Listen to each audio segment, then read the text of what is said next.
أعوذ بالله من الشيطان الرجيم. بسم الله الرحمن الرحيم.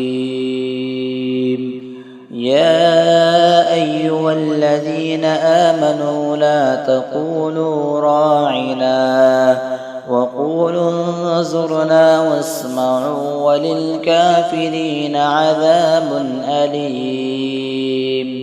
ما يود الذين كفروا من أهل الكتاب ولا المشركين أن ينزل عليكم من خير من ربكم، والله يختص برحمته من يشاء، والله ذو الفضل العظيم. ما ننسخ من آية أو ننسها نأت بخير منها أو مثلها. ألم تعلم أن الله على كل شيء قدير؟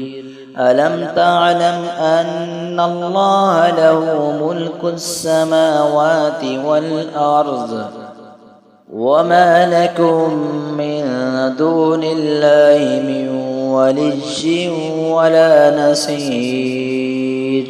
أم تريدون أن تسألوا رسولكم كما سئل موسى من قبل؟ ومن يتبدل الكفر بالإيمان فقد ضل سواء السبيل.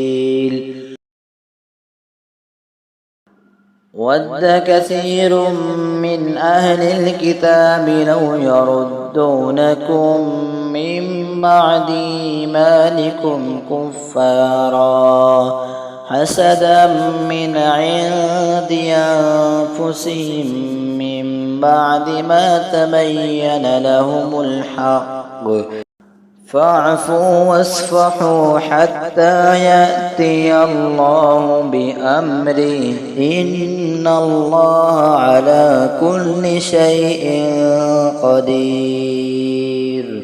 وأقيموا الصلاة وآتوا الزكاة، وما تقدموا لأنفسكم من خير تجدوه عند الله، إن الله بما تعملون بصير. وقالوا لن يدخل الجنة إلا من كان هودا أو نصارى، تلك أمانيهم، قل هاتوا برهانكم إن كنتم صادقين. بلى من أسلم وجهه لله وهو محسن فله أجره عند ربه، ولا خوف عليهم ولا هم يحزنون.